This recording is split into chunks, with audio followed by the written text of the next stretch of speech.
زندگی میں 4 چیزوں کو کبھی مت چھوڑیں۔ نمبر 1 ذکر۔ اللہ تعالیٰ کا ہر وقت ذکر کرتے رہنا چاہیے، ذکر کو کبھی نہ چھوڑیں، ورنہ آپ اس سے محروم ہو جائیں گے کہ اللہ تعالیٰ آپ کو یاد رکھے۔ ہاں، اللہ تعالیٰ فرماتے ہیں فَاذْكُرُونِي أَذْكُرْكُمْ، تم میرا ذکر کرو میں تمہیں یاد رکھوں گا۔ اور نمبر 2 شکر۔ شکر کو ہر حال میں کرتے رہنا چاہیے، ورنہ آپ نعمتوں کے اضافے سے محروم ہو جائیں گے۔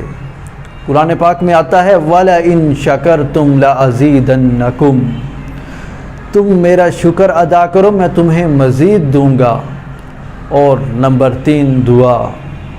اللہ تعالیٰ سے ہر حال میں مانگتے رہنا چاہیے، ہر مشکل کے لیے اللہ تعالیٰ کے سامنے ہاتھ پھیلانے چاہیے، دعا کو کبھی مت چھوڑے ورنہ قبولیت سے محروم ہو جائیں گے۔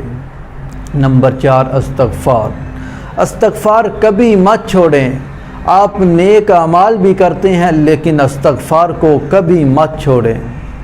اللہ تعالیٰ سے استغفار کرتے رہنا چاہیے ورنہ آپ نجات سے محروم ہو جائیں گے۔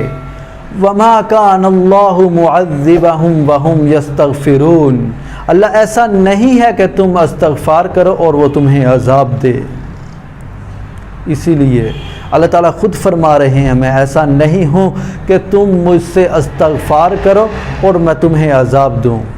اللہ تعالیٰ سے دعا ہے کہ اللہ تعالیٰ ہمیں ذکر، شکر اور دعا اور استغفار کرنے کی توفیق عطا فرمائے۔ وما علینا الا البلاغ المبین۔